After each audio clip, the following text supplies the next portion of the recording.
vai aparecer aí para você que a gente está gravando.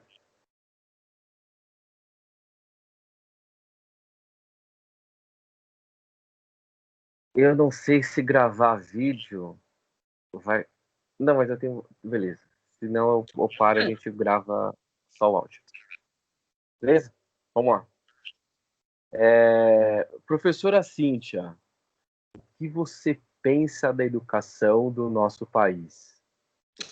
Bom, a educação no nosso país tem um atraso gigantesco no comparativo com as nações desenvolvidas, né? Isso num contexto mais acadêmico, mas a gente sabe que, infelizmente, dentro desse atraso, nós temos ainda um recorte mais intenso no quesito de abandono, de não acesso à educação quando a gente fala da população negra. Eu tenho aí 20 anos de história com a educação. Nesses 20 anos, eu estive 10 anos à frente do movimento sindical, como coordenadora do Sindicato dos Trabalhadores em Educação da Rede Pública Estadual de Santa Catarina, né, da Regional de Criciúma, uma das maiores do estado. E nos 10 anos que eu estive à frente, nós travamos lutas que o principal foco estava na questão econômica, mas que não deixava de abordar as questões estruturais da educação, que infelizmente no nosso estado também deixa muito a desejar, com relação ao investimento, com relação ao salário dos trabalhadores em educação, a valorização desses profissionais, com relação como é que eu vou deixar mais específico isso? Ao próprio tratamento de saúde dos trabalhadores de educação, que hoje tem uma grande demanda, principalmente na parte de acompanhamento psicológico, de problemas relacionados à depressão, ou seja, problemas psíquicos gerados por conta do excesso de trabalho e da própria profissão. Então, a gente tem nós temos diversas linhas de questionamento e de lutas a serem travadas dentro da educação. Quando a gente coloca isso tudo num único bolo, nós temos aí só a ponta do iceberg, né? Porque quando a gente fala em educação, a princípio se pensa nas escolas, se pensa no aluno, e dificilmente se leva em consideração a situação do professor. E eu digo o seguinte, assim, ó, para uma boa educação, nós precisamos de um bom professor. E esse resultado, esse bom professor, precisa estar bem mentalmente, precisa ter qualidade de vida, precisa ter acesso à formação, porque na condição que nós estamos hoje, e com essas aulas remotas, né, mediadas aí por tecnologia, que nos foi imposta dentro dessa condição de pandemia, nós somos mais cobrados pelo trabalho burocrático, né, de horas de preenchimento, de horas de elaboração, mas que na prática nos ocupam mais do que a função mesmo de ensino-aprendizagem, que é o papel que a gente cumpre muito bem, por sinal, em sala de aula. Então, quando se fala em educação no Brasil, a gente tem muita diversidade, mas sem exceção. Acho que eu não acredito que algum estado brasileiro possa considerar a educação como um interesse prioritário dos governos. Muito pelo contrário. Cíntia, a gente tem, aqui em São Paulo, existe num consciente aí de algumas pessoas que a educação no sul do país, ela é um pouco mais... Sim, existe isso, que ela seja um pouco mais desenvolvida, mas também de um apelo de um discurso fascistoide, ultranacionalista, de querer falar que no Sul existem descendentes de europeus e por conta disso a educação seja diferente. Como é que você enxerga isso dentro do seu estado, na educação? Santa Catarina, infelizmente, também vende essa imagem de estado europeu, né? Como se dentro do estado de Santa Catarina a gente não tivesse indígenas, se a gente não tivesse afrodescendentes, e toda a atenção da parte governamental do Estado também está voltada para essa propaganda de que aqui nós temos uma qualidade de vida, que nós temos, por conta dessa grande parte da população também que tem descendência europeia, estamos num patamar superior. Mas, com relação à situação econômica do Estado, nós teríamos, sim, condição de termos uma educação de qualidade e um salário muito mais digno para a nossa categoria. Mas isso também não acontece. Santa Catarina desponta aí em termos de arrecadação, em termos de investimento em tecnologia, tudo isso no setor privado, né? Agora, no setor público, a gente não pode dizer que estamos no mesmo patamar, longe disso, tá? Agora, com relação à presença das outras etnias no nosso estado, a gente pode sim dizer que tem um grande contingente de negros e negras e de etnias que não fazem parte dessa contextualização europeia. Só que por conta dessa propaganda, dessa imagem vendida, o restante do país acaba nos invisibilizando, que é um fator também que nos angustia, porque nós temos que travar duas batalhas, que é o reconhecimento interno no estado de Santa Catarina e também esse reconhecimento externo.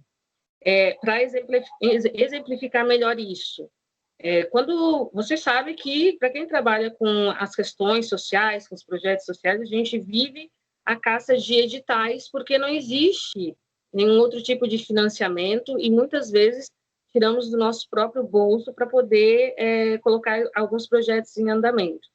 Quando saem alguns editais nacionais, se prioriza algumas regiões do nosso país que realmente merecem, que têm uma condição muito mais precária na questão socioeconômica do Estado, e não se dá a mesma oportunidade para nós que estamos nas regiões periféricas, para nós negros e negras que pertencemos, então, ao sul do Brasil, por conta também dessa imagem que se vende da situação socioeconômica do nosso Estado. O Santa Catarina tem, sim, um PIB considerável, mas essa distribuição é muito desigual, principalmente para nós que somos periféricos, né? E a grande maioria dos negros e negras do nosso estado são periféricos. A situação dos indígenas do nosso estado também merece muita atenção na questão da demarcação, na questão do direito e a posse, né? Porque não é só ter o direito, é você estar empossado daquele território que lhe é de direito. Então, é uma situação angustiante, mas que através dos meios de comunicação e das mídias digitais, a gente tem conseguido, a exemplo do programa de vocês, a gente tem conseguido levar um pouco mais dessa realidade. Sim. A gente tem uma dúvida também, porque existem várias investidas de alguns grupos ultraconservadores de mudar o currículo, né? O currículo, a gente, para as pessoas entenderem, o currículo é a matéria que vai ser lecionada, a matéria que os alunos vão aprender de apagamento de culturas, seja da cultura dos afrodescendentes, indígenas, de religiões de matriz africana, dentro das escolas, né? E aqui em São Paulo a gente tem uma força de resistência muito grande quanto a isso. Temos até temos leis também falando sobre o ensino de cultura indígena e africana nos livros. Isso acontece em Santa Catarina, no sul do país, ou é aquela lei brasileira, né? É lei, mas ninguém faz porque ninguém fiscaliza, ou porque essas escolas estaduais estão na direção de religiosos, né? De religiosos, e aí a gente vai de fundamentalistas religiosos que querem impor as suas crenças em detrimento da pluralidade de crenças e, enfim, né, das pessoas mesmo. Existe isso dentro do oculto ou não, né, oculto ou explícito, essa tentativa de apagamento? Eu acho que é importante localizar os ouvintes sobre a nossa localização aqui no estado de Santa Catarina. Eu estou falando do extremo sul catarinense, da região de Criciúma, que é uma das maiores cidades, tá? É a referência com relação à região da ANREC, que corresponde aí a 11 municípios. É uma cidade média, né? Estamos aí um pouco acima dos 200 mil habitantes, e temos características diferentes de outras regiões do estado. Então, eu não posso falar de uma forma que coloque todas as regiões do estado no mesmo patamar no que diz respeito ao cumprimento da lei, principalmente da Lei 10.639 e também da 11.000, né? Aqui no sul de Santa Catarina, e principalmente da cidade que eu estou falando, a gente tem um movimento negro muito bem organizado. Nós temos aí, em torno da cidade em si, nós temos aí em torno de 8 a 9 organizações que estão envolvidas com relação às questões étnico-raciais. Eu faço parte de um dos movimentos, que é o Coletivo Chega de Racismo. É um movimento que surge também a partir das mídias digitais. O Coletivo Chega de Racismo teve seu início com um ataque do governo municipal que retirou as cotas raciais do concurso público municipal em 2013, e a partir de contatos, né, nas redes sociais e da indignação, a gente uniu aquele povo e hoje nós temos aí um coletivo que já perdura há 7 anos na luta antirracista aqui na cidade. Além disso, nós temos também uma coordenadoria municipal voltada para as questões étnico-raciais, mas que, sejamos justos, né, vinculada aos governos, e aí tem as suas grandes limitações, a gente tem essa consciência, do qual, inclusive, o nosso coletivo não faz parte, por conta da independência, da autonomia, para que a gente possa falar e defender todos aqueles que acreditam, né, nessa luta antirracista que a gente trava aqui.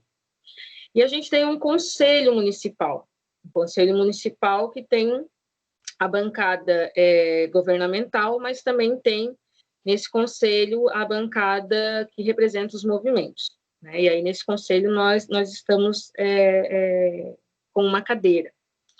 Toda essa parte estrutural, institucional, não é a responsável pelo cumprimento da Lei 10.639.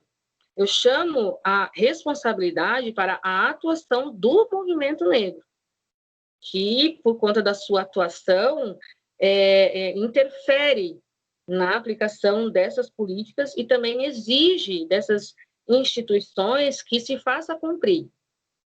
Temos grandes problemas, temos escolas que não abordam, né? Como acredito eu que em todo o território brasileiro aconteça isso. Mas aí a gente entra com a tua pergunta, Valmir, justamente no meu objeto de pesquisa do mestrado. O meu objeto de pesquisa, ele está focado justamente em quem realiza. Por quê? Porque eu observei, através dos meus programas, que a gente vai falar daqui a pouco, que nós temos trabalhos valiosos, nós temos produções muito interessantes a respeito da temática étnico-racial, sendo abordada nas escolas, sendo elaboradas e que ficam presas nos muros das escolas. E que a partir do programa na Web Rádio Santa Luzia, a gente conseguiu transpor essas barreiras e levar ao conhecimento das comunidades, que é o nosso principal interesse, e também dos professores, essas práticas pedagógicas que estão sendo realizadas e que são reais. Muito se fala daquilo que não é feito, e realmente a gente tem que cobrar, a gente tem que continuar insistindo, a gente tem que fazer com que isso se torne uma prática cotidiana nas escolas. A gente tem que continuar fazendo isso. Mas nós também precisamos valorizar quem faz. Então, é exatamente este o meu objeto de pesquisa, no sentido de promover a socialização dessas práticas pedagógicas antirracistas através das mídias digitais. E, assim, através desse novo contato, estimular outros professores a realizarem, porque é possível, a gente tem poucas condições, falta material didático, todos os problemas que a gente encontra nas diversas cidades do nosso país, nós também temos aqui.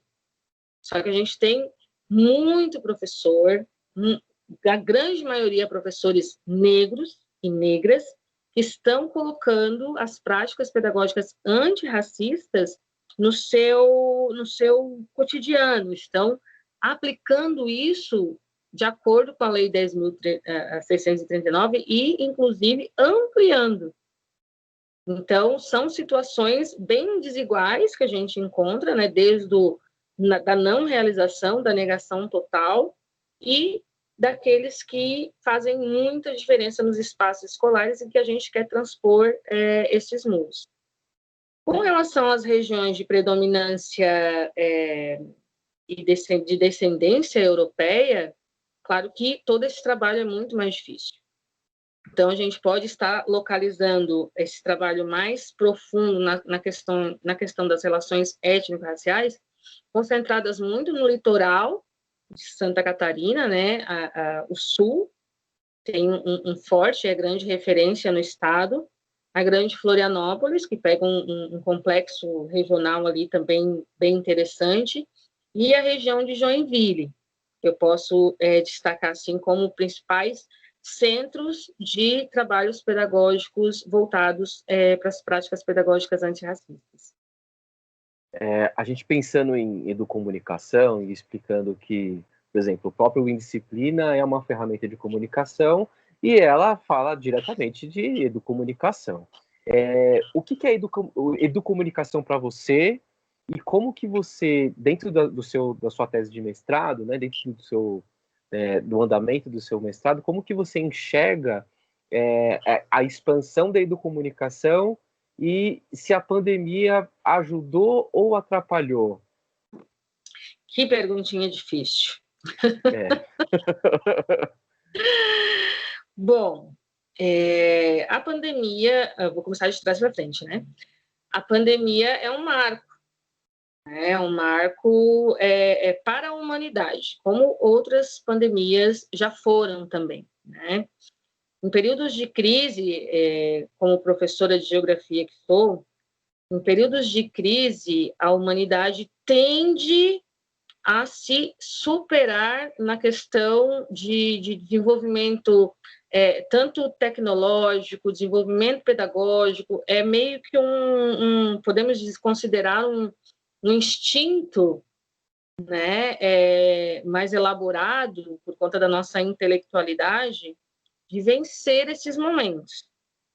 Então, nós temos aí bons exemplos, né, que eu achei um espetáculo que fizeram os cientistas do nosso país e mundo afora com relação a essa vacina que a gente achou que não viria em menos de 1 ano e meio ou 2 anos, mas também nos coloca grandes desafios. Por quê? Porque nós não tínhamos uma estrutura pedagógica voltada para o desenvolvimento educomunicativo. A grande maioria dos trabalhadores em educação da rede pública estadual foi pega sem acesso à internet, sem os meios digitais compatíveis para a demanda, né? Eu tive meu notebook que queimou a placa, muitos professores tiveram que tirar do seu bolso e comprar equipamentos para poder minimamente garantir a comunicação, né, com os seus alunos, e eu acho que com vocês também não foi diferente. E aquilo que eu falei no início da nossa conversa, a demanda burocrática, na minha avaliação, foi um fator que nos impossibilitou de crescermos mais. porque o professor, em 2020, é, sim, um exemplo de superação. Nós somos um exemplo de superação. A gente aprendeu fazendo, e vamos dizer que somos mestres nisso, né? E eu tenho certeza que, se perguntarmos a qualquer professor se ele prefere uma aula mediada pelas tecnologias ou uma aula presencial, sinceramente, eu não tenho dúvida que o presencial vai estar no topo, não só dos professores, mas dos estudantes, porque as nossas relações são humanas, né? As nossas relações estão além dos conteúdos, vão além dos conteúdos científicos. A gente precisa desse contato social para também crescermos juntos. Mas a gente tem uma relação dialética aí com a pandemia, né? Com todos esses problemas, com todas essas dificuldades que nós encontramos, nós também fomos apresentados a esse universo educomunicativo, de forma empírica, mas nós tivemos que emergir nesse universo, alguns mais, outros menos. E também, Cíntia, desculpa te cortar. Pode.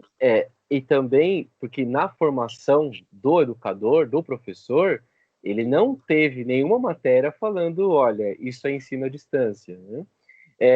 E aí o interessante que você traz na sua fala é que nós nos transformamos no período de pandemia, mas, derivado dessa transformação, vem outras profissões, que é como o design instrucional, né?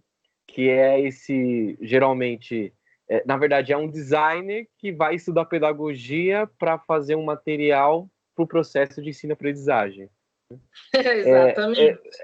E aí você tem muitas vezes materiais que não ensinam, né? Enganam, na verdade, no ensino superficial. E essa relação também de você não estar presente numa sala de aula, você não cria vínculo, que é tão importante para a educação. Né? Nossa, eu senti muita falta disso. De conhecer, cada um é um, né? Não tem como você padronizar os nossos estudantes. E é muito difícil, e a parte mais difícil para mim foi o processo avaliativo.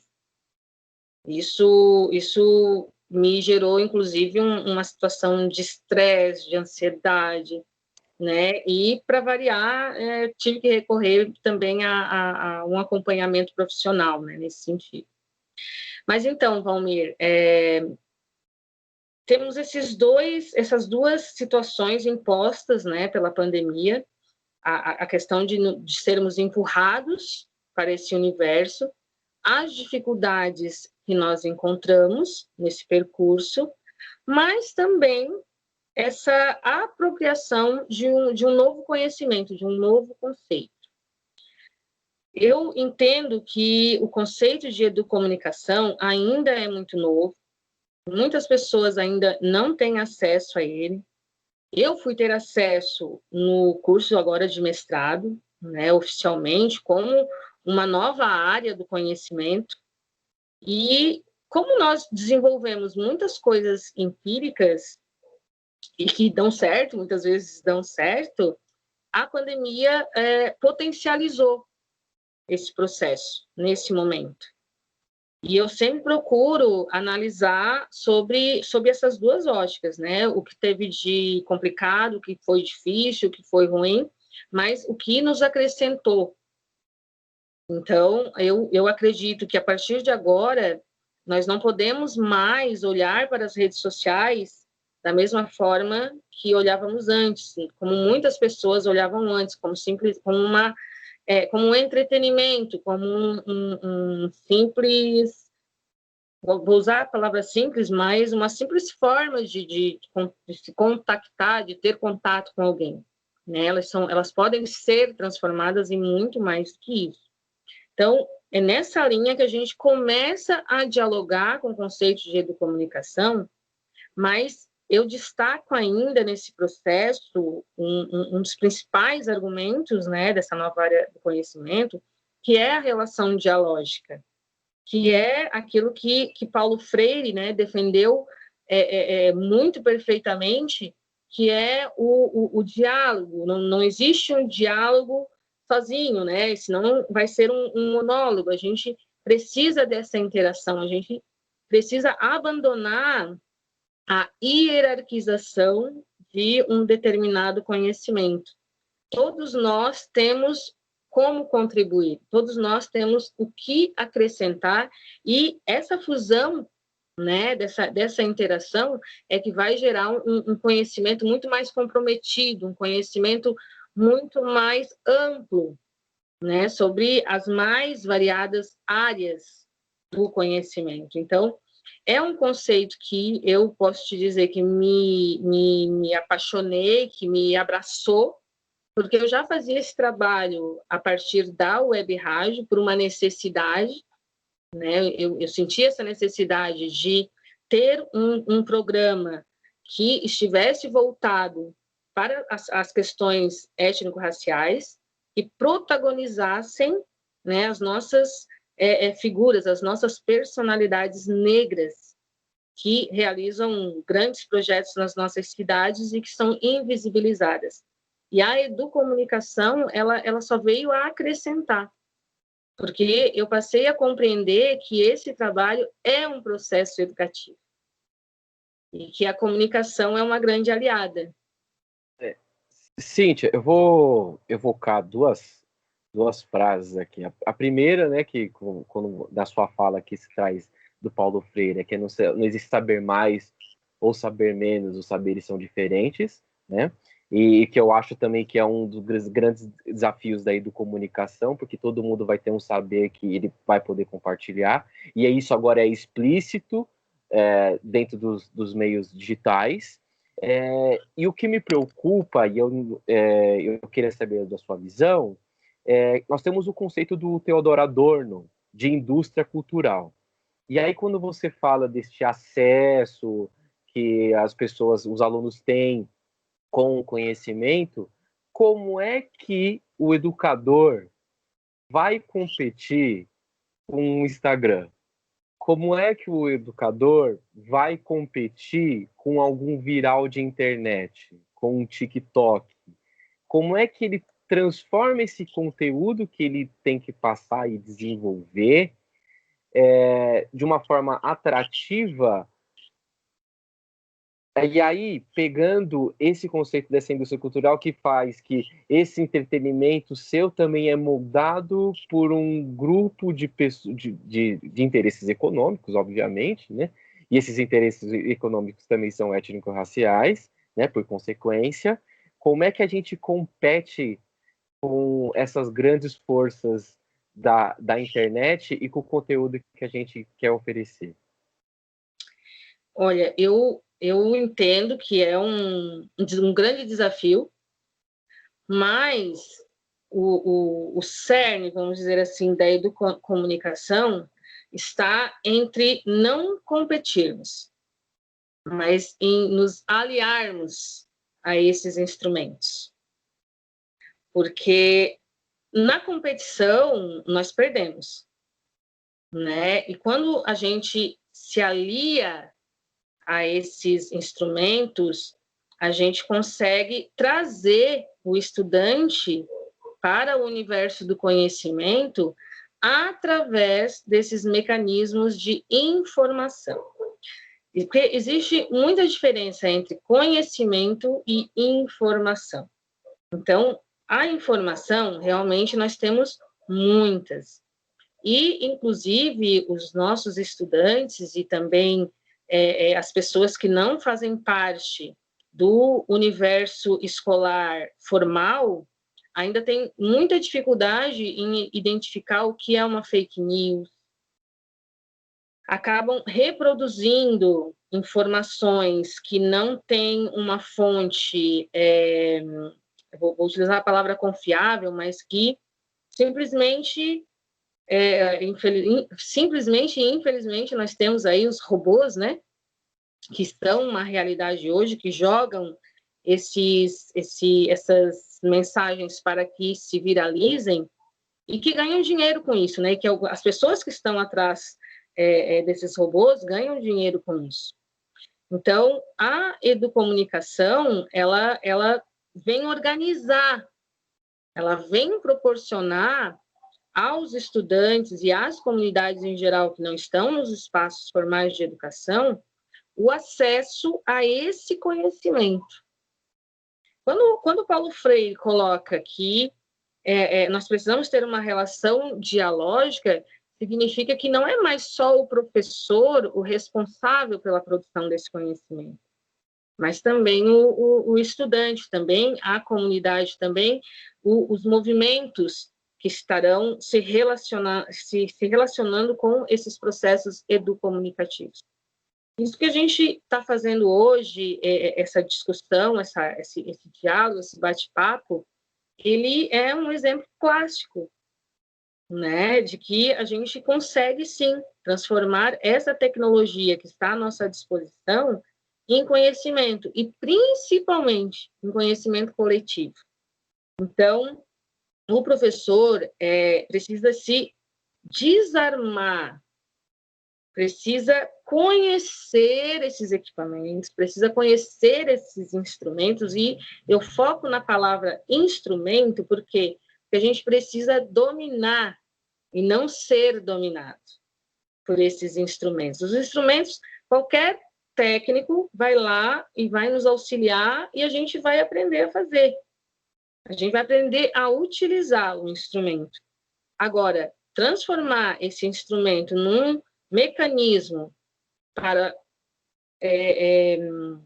promover o conhecimento, aí sim, aí o professor é fundamental. Não tem quem substitua o professor nesse processo.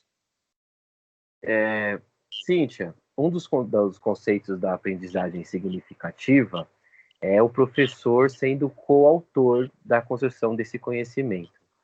Como é que esse professor vai ser coautor, sendo que ele tem a tarefa de preparar um conteúdo, muitas vezes previamente, e muitas vezes também deduzindo quais serão as dúvidas, o que esses alunos vão responder. Como é o papel do professor nessa cocriação do conhecimento em educomunicação?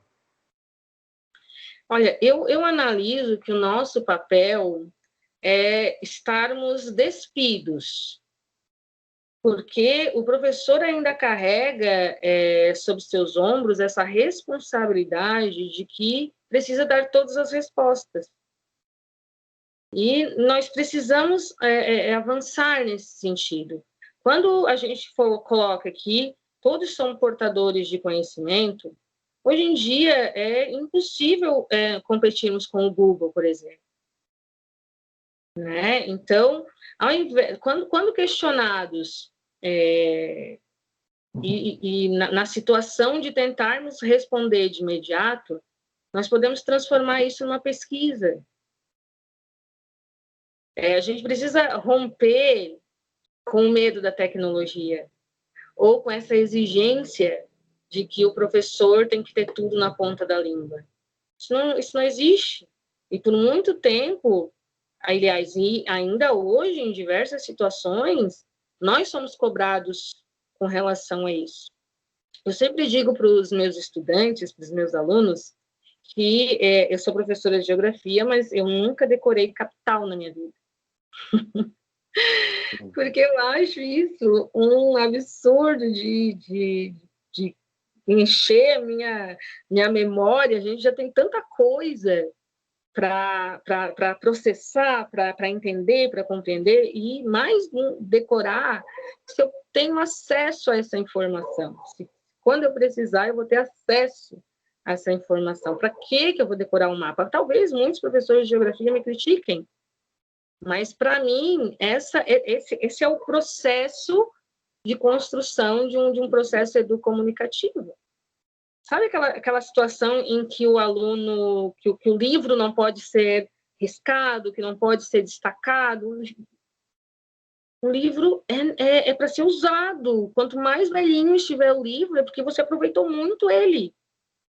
Né? Então, Valmir, são questionamentos difíceis, é um processo relativamente novo, né, para o professor, mas nos despir de algumas responsabilidades que nos são impostas, eu acho que é um bom caminho, um bom começo. Eu também estou aprendendo, tem muito ainda pela frente, mas essa disposição em aprender, ela facilita muito assim, a nossa caminhada. Cada geração é uma geração, cada geração traz seus conflitos, cada geração tem suas questões. Como é que você enxerga esta nova geração? Eu tenho, né, como disse para você, né, os ouvintes aqui também sabem, eu sou pai de uma menina de 1 ano e 5 meses, e que no seu desenvolvimento sensorial motor, ela já consegue mexer num celular, né? E aí as gerações aí de 2000 para cá, que são alunos que estão aí na rede pública, né, que estão no fundamental e no médio, como é que eles enxergam essa tecnologia e como que a gente utiliza essas linguagens com eles, né? Porque muitas vezes, nós como os professores, a gente tem aquele choque de geração. O que era uma referência para... O que vai fazer eu dar risada, o que vai fazer eu me interessar, não vai fazer com uma pessoa com um aluno mais novo se interesse, né? E assim vice-versa, né? Uma piada antiga, a variação linguística, né? Uma gíria de um tempo, você pode ser incompreendido, né? Que é aquela máxima do tiozão da Supita, da propaganda aí que foi vasta. Eu falando dessa propaganda, vai ter pessoas que vão ouvir esse podcast e não vai saber do que eu estou falando, mas ela fala exatamente sobre essa transformação de costumes, de linguagem, enfim. Então, como que o professor acessa a essas linguagens, né? Você acha que ele tem que ter um esforço mesmo para saber o que é o TikTok, ou saber como é que mexe no TikTok, saber como funciona uma postagem, uma publicação? Você acha que ele tem que se esforçar mesmo, sim, né? Ou ele opta por outras ferramentas de captação de imagem, de vídeo, e vai para um outro lugar? Olha, eu entendo que a negação das tecnologias é um caminho perigoso. Da mesma forma que a obrigatoriedade também é. Porque se não for algo prazeroso, automaticamente você nega. Automaticamente você vai ter muita resistência e muito mais dificuldade. Como é que a gente equilibra isso, né? Eu acho que o respeito às gerações é fundamental. Não tem como obrigar um professor a entender de tudo, e principalmente porque a velocidade disso é muito intensa, né? Eu, mesmo trabalhando com as mídias digitais, nossa, eu tenho muita dificuldade ainda com alguns aplicativos, alguns nem tenho, porque não dá para acompanhar tudo. Agora, negar totalmente é também muito arriscado, né? Por quê? Porque a gente está numa sala de aula que a gente precisa dialogar. E, mais uma vez, eu trago a situação de que o não sei não é uma vergonha. E eu tenho certeza que eles vão achar o máximo ensinar para o professor. Por mais que você não vá pegar naquele momento, mas abre o diálogo com o seu aluno, né? E através desse diálogo, de que você também quer aprender, de que você também pode aprender, você pode abrir o leque para outras questões. Eu conheço amigas, colegas que são de outras gerações que têm muito mais dificuldades com isso. E nem por isso não deixam de ser grandes mestres, de serem bons professores.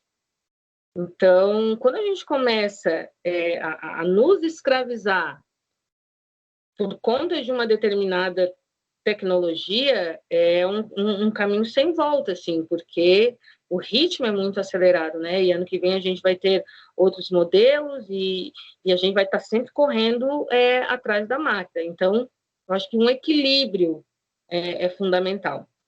Mas dentro disso, eu quero destacar também uma questão política, que é a reforma da Previdência.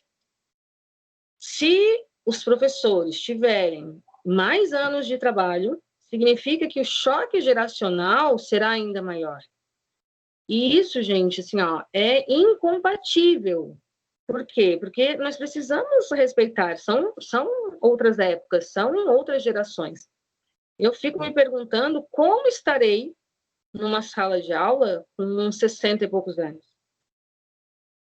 Né? Que condição eu vou ter psicológica, estrutural, para acompanhar todo esse desenvolvimento e também a ter essa disposição de inovação.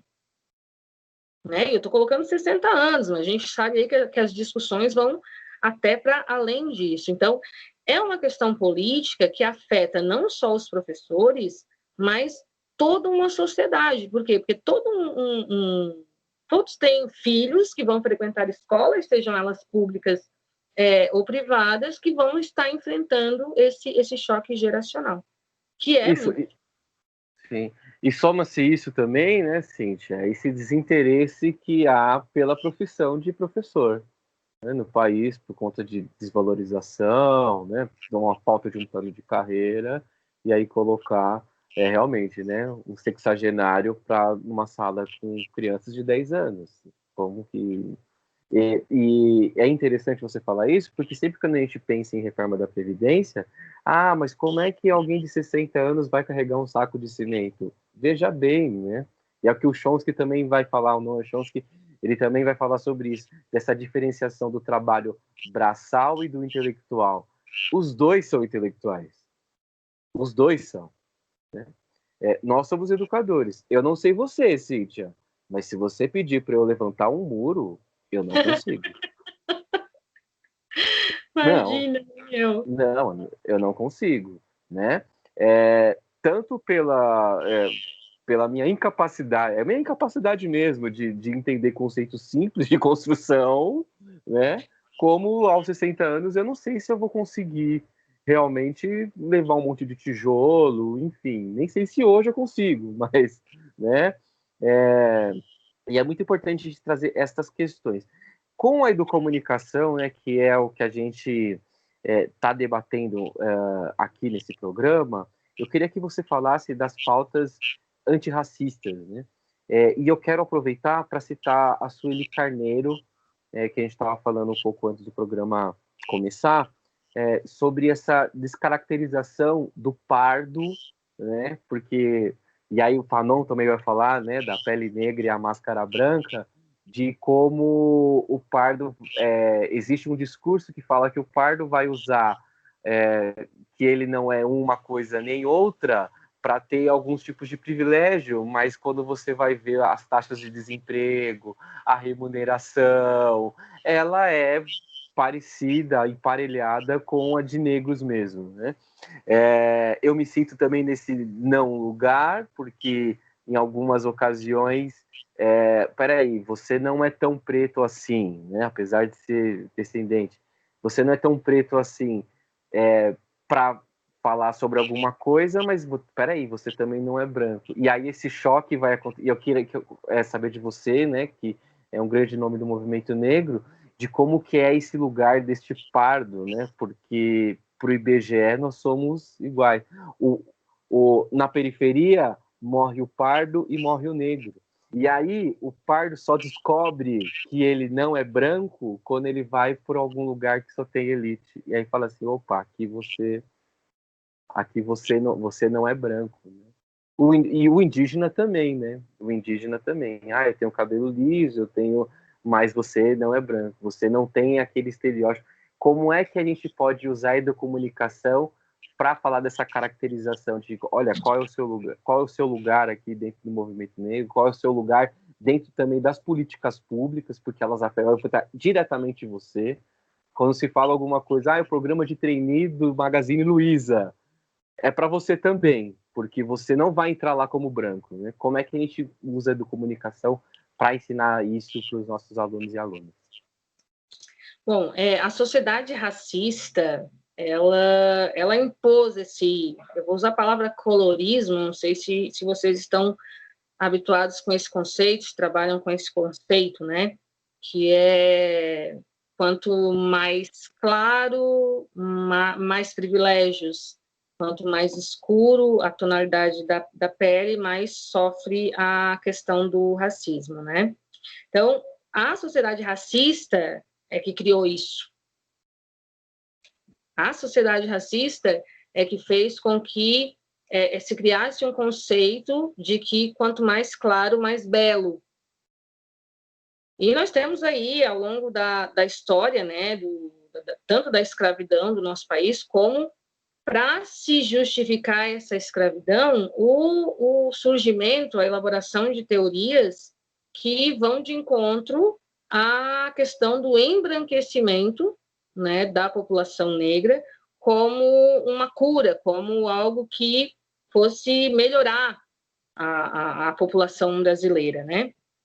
Então, por isso que a gente discute tanto a questão do racismo estrutural no nosso país, né? Porque ele tem toda uma cadeia que foi construída para que se justificasse isso. Felizmente, a gente rompe, né, com essa teoria, mas isso volta a se fortalecer com o mito da democracia racial, que a gente pode conversar aí em um outro podcast que dá pano para manga, né? Mas, centrando no seu questionamento, assim, eu acho que tem um fator fundamental que é a questão da identidade. Né? A autodeclaração, o reconhecer-se negro. E quando a gente fala de práticas antirracistas, a gente, de novo, né, tem que considerar a importância e o papel da família. Eu gosto muito de discutir essa questão dos espaços não formais de educação, porque todos temos responsabilidade nas nossas formações, né? Então, a família ter essa preocupação em formar a identidade negra, né, das suas crianças, isso faz toda a diferença, assim, ó, você percebe muito bem quando uma criança ela é formada num espaço onde a família tem um vínculo ou com o movimento negro ou com essa identidade, da criança que não tem essa referência. Então, já é meio caminho andado ter essa consciência da nossa identidade negra. Um outro elemento é que, no nosso país, do último censo de 2010 para esse agora, que vai se concluir, nós vamos ter um aumento considerável aí da população que se identifica como negra, já fruto desse processo, onde, se você não tem, você tem alguns privilégios com relação ao teu irmão negro de tonalidade mais escura, você tem alguns privilégios, entre aspas, mas você não é considerado um branco para ter os privilégios de um branco. Então, a questão da identidade, ela se constrói como? Da forma mais dura, né? Quando você sente o racismo te atrapalhando, interrompendo, dificultando a sua vida, seja ela da forma mais sutil ou da forma como que a gente viu com a situação do Beto, né, lá em Porto Alegre, ou do George Floyd lá nos Estados Unidos. Então, nós precisamos construir a nossa identidade afro-brasileira. Nós precisamos ter o continente africano como referência para a nossa identidade.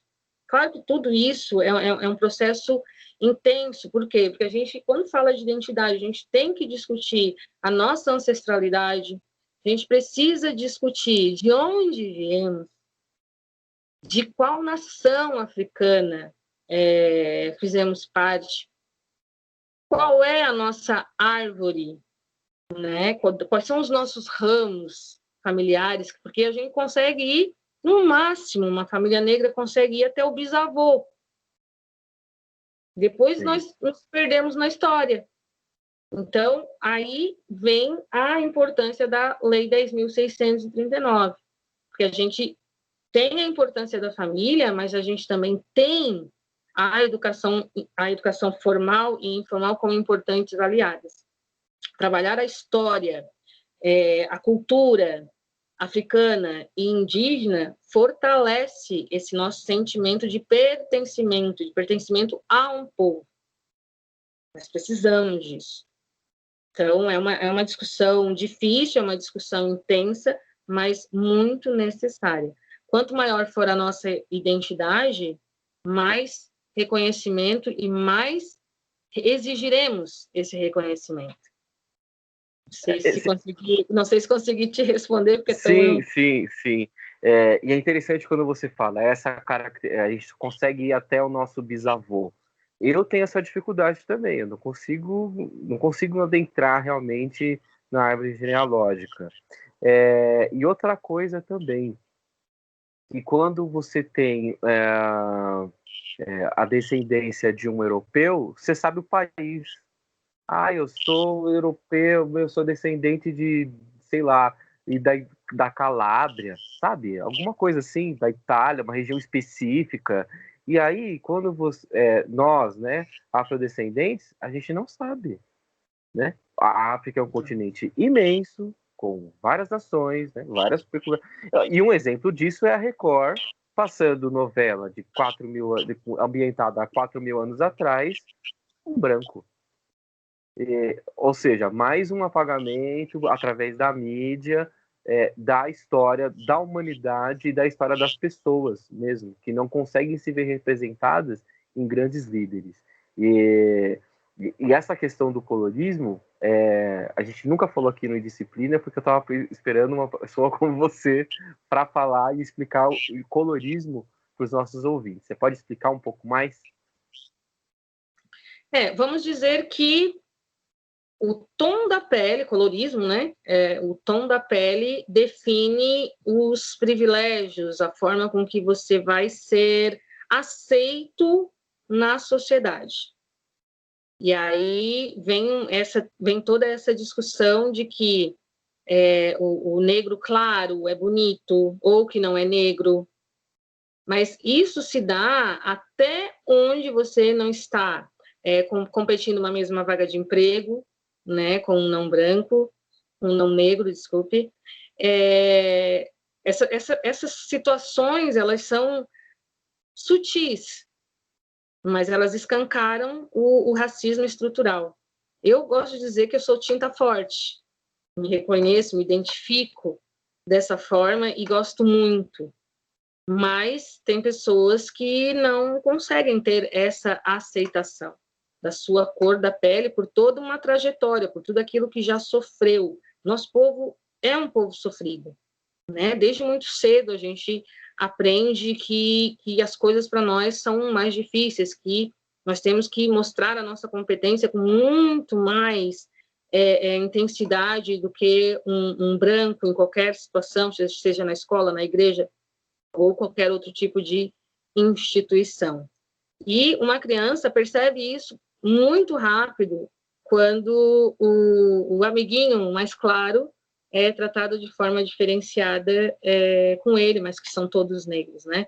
Então, é uma discussão que precisa ser aprofundada. O colorismo está aí, né? Continua sendo praticado e muito, mas que o nosso reconhecimento precisa partir de nós, assim. Essa situação não será resolvida pelos outros, né? Será resolvida por nós. Apesar de que a luta antirracista é uma luta de negros, brancos e todas as etnias, enfim, nós precisamos estar juntos, mas o protagonismo dessa luta é negro, é nós, é a partir de nós. Eu acho importante, Valmir, dentro dessa questão que a gente vinha conversando sobre a nossa identidade, a nossa ancestralidade, trazer uma exigência para os movimentos negros que disputam como uma política reparatória. Porque quando se fala de políticas afirmativas, se fala imediatamente em cotas raciais. As cotas são necessárias, elas devem permanecer, eu sou uma defensora das cotas raciais, mas a gente também precisa ampliar as nossas exigências, cobrando isso do Estado brasileiro. O Estado brasileiro nos deve a nossa identidade. Através de exames de DNA, já é possível identificar qual a sua região, praticamente a localidade específica do continente africano, só porque isso é caro. Mas, para um governo que tem uma dívida histórica com a população negra, é um valor irrisório. Né? Eu gostaria muito, por exemplo, de fazer o meu mapa de DNA e conhecer as minhas origens. Como qualquer outra pessoa tem esse direito, nós também temos, mas como uma política pública do governo brasileiro. Nos devem isso. Cíntia, quero te perguntar uma coisa que eu quase esqueci de te perguntar, é que a gente tem muito debate sobre feminismo e o feminismo negro. Sabemos dentro do coletivo que há uma diferença gritante entre esses dois tipos de feminismo. Eu queria que você explicasse para nós essas diferenças. Bom, o feminismo negro, ele surge da nossa necessidade, né, enquanto mulheres negras, de discutirmos as nossas especificidades. E aí a gente entra na questão da interseccionalidade. Por quê? Porque somos realmente todas mulheres, nós todas sofremos com o machismo, mas nesse quesito a gente precisa fazer um recorte, tanto de raça como de classe. Ou seja, nós todas somos mulheres, mulheres brancas, mulheres negras, e sofremos com o machismo.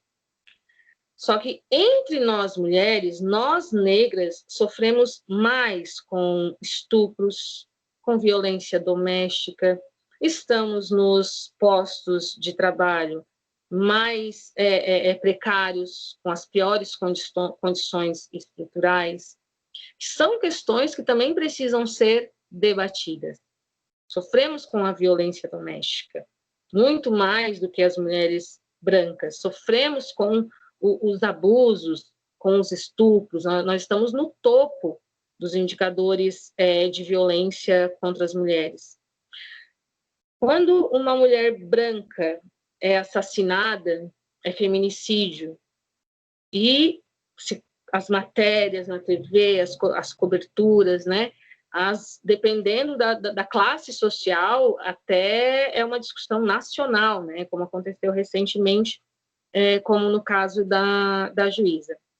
Dificilmente a gente vê nos meios de comunicação quando o assassinato se dá na mulher negra, periférica, moradora na favela. Aí é assassinato. Não, nem entra nos índices. Então, esses índices apresentados de feminicídio no nosso país, eles não são compatíveis com a verdadeira realidade das mulheres pretas, faveladas e periféricas.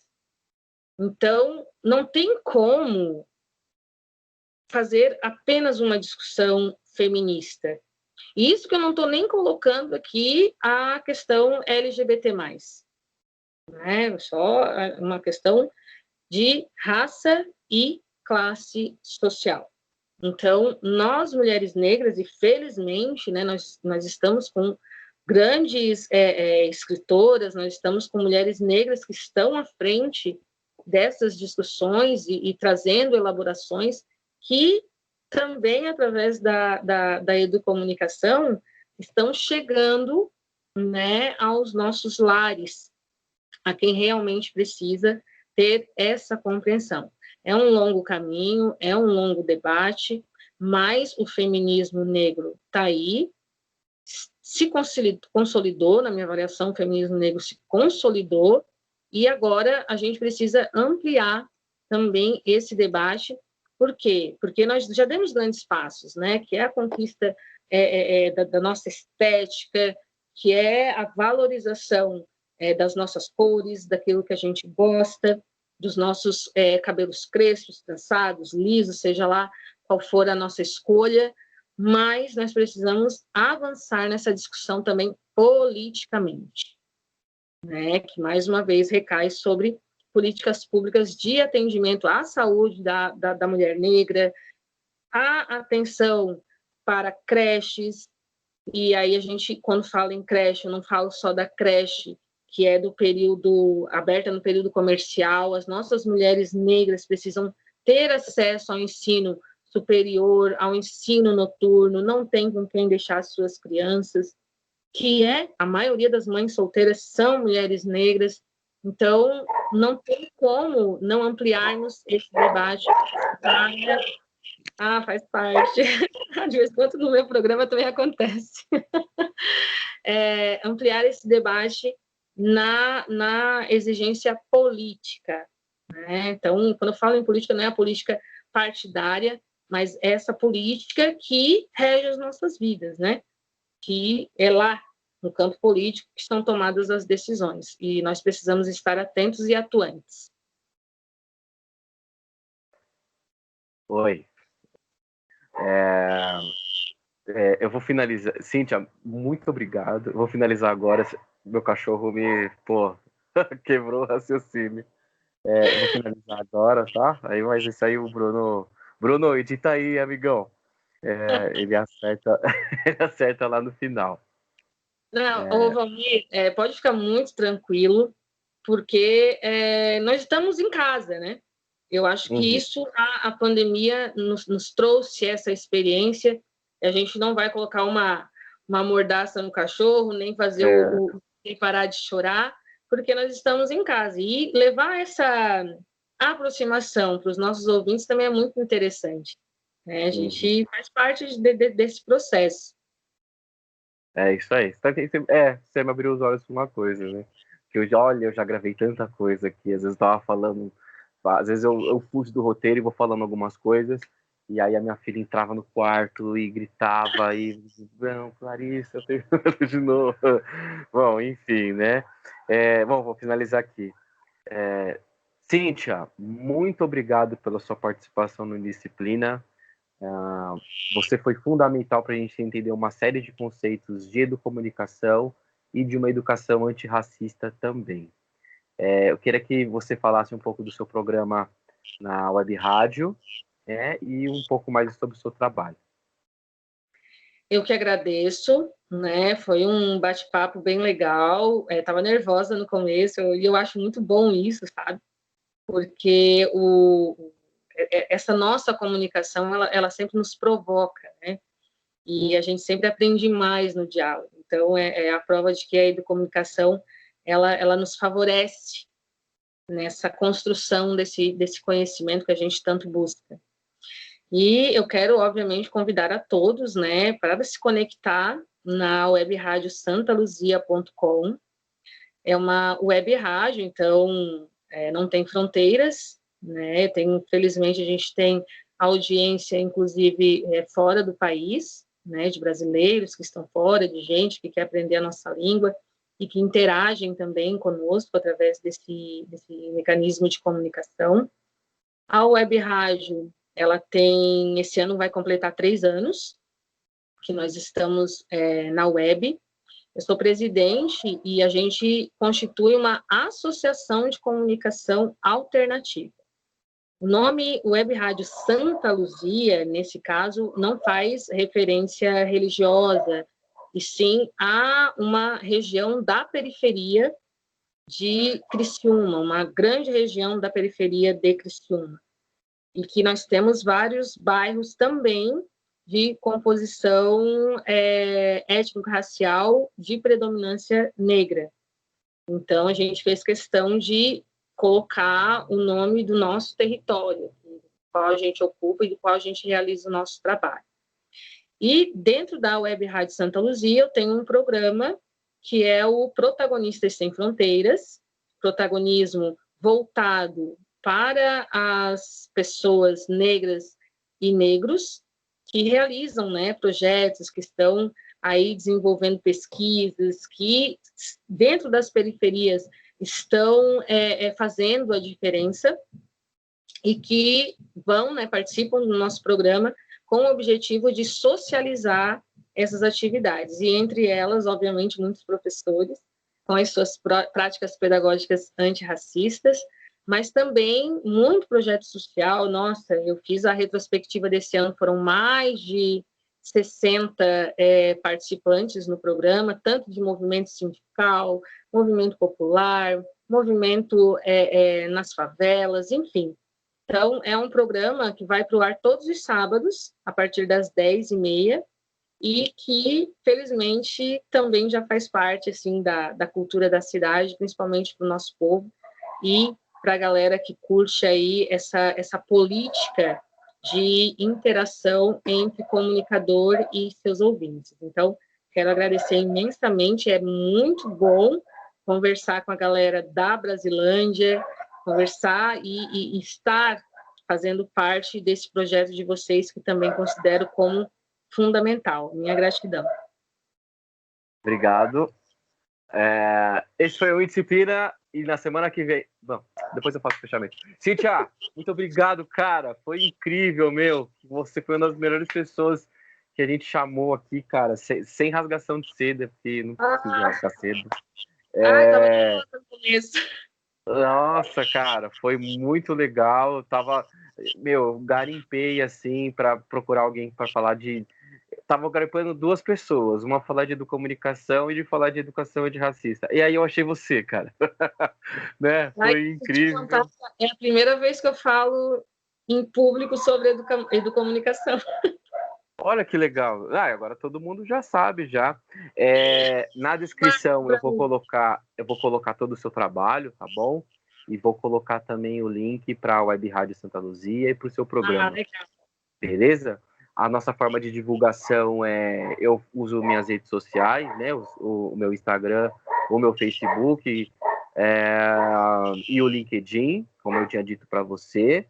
E aí a gente também tem dentro dos cursinhos livres aqui de São Paulo, a gente tem um grupo e também a gente vincula lá. E aí tem mais um rapaz também que faz divulgação científica, né? Eu queria falar mais coisas para você, eu queria perguntar de política, mas enfim, fica para uma outra oportunidade. Não tem problema. Eu, no fim, não consegui nem abordar ali a questão da indústria cultural, mas enfim, acho que deu para responder. Depois eu fiquei pensando, não respondi. Tá tudo. Não, falou muito, nossa, falou muito. Muitas coisas que a gente precisava saber mesmo e que precisava de alguém que tinha autoridade para falar para a nossa audiência, para explicar. E é uma premissa nossa, né? A gente sempre faz isso, né? E a gente sempre procura mulheres e não binários, né? Enfim, para falar com a gente aqui, geralmente. Porque é um ambiente... por mim e por Fernando, é um ambiente meio ogronoide, né? Tudo bem, tem o Bruno, mas enfim. E aí a gente precisa dessa representatividade no nosso trabalho, porque a gente é um coletivo libertário, então a gente precisa de mais mulheres participando aí, né? Não é papo de esquerdomacho, é papo de esquerda tradicional raiz, trabalhista, né? Mas pessoas com autoridade para falar, né? Pessoas como você. Muito obrigado mesmo, tá? Então o programa vai ao ar nessa sexta-feira. Eu te mando o link no mais tardar amanhã à noite. Se não, na sexta-feira de manhã, eu já tô te mandando o link. Todas as divulgações para você fazer por aí também, porque o pessoal precisa ouvir você falar, porque, foi incrível, assim. Professora, você me deu uma aula de várias coisas aqui, você sabe disso, né? Eu quero também pedir autorização de vocês, porque eu vou reproduzir na rádio, tá? Não, tudo bem, tudo bem. Assim que ele estiver pronto na sexta-feira, antes de a gente mandar para a rádio... Não, assim que ele estiver pronto mesmo, o Bruno vai editar, e eu recebendo um arquivo, eu já mando para você, e aí você faz um bom proveito aí, tá bom? E quando quiser chamar a gente... E quando quiser chamar a gente aí para falar também de educação popular aí, vamos marcar sim, tá? Eu tô de férias agora na rádio. Na verdade, eu tô de férias por causa do mestrado. Eu fui obrigada porque eu tenho um monte de artigo acumulado ali para entregar e capítulo da dissertação, mas eu volto em fevereiro e aí a gente já toca a ficha. Tá? Valeu, tô com contato ali, vai ser um baita bate-papo, muito bom. Valeu, Cíntia. Muito obrigado, viu? Boa noite para você. Obrigado. Até mais. Tchau, tchau. Tchau.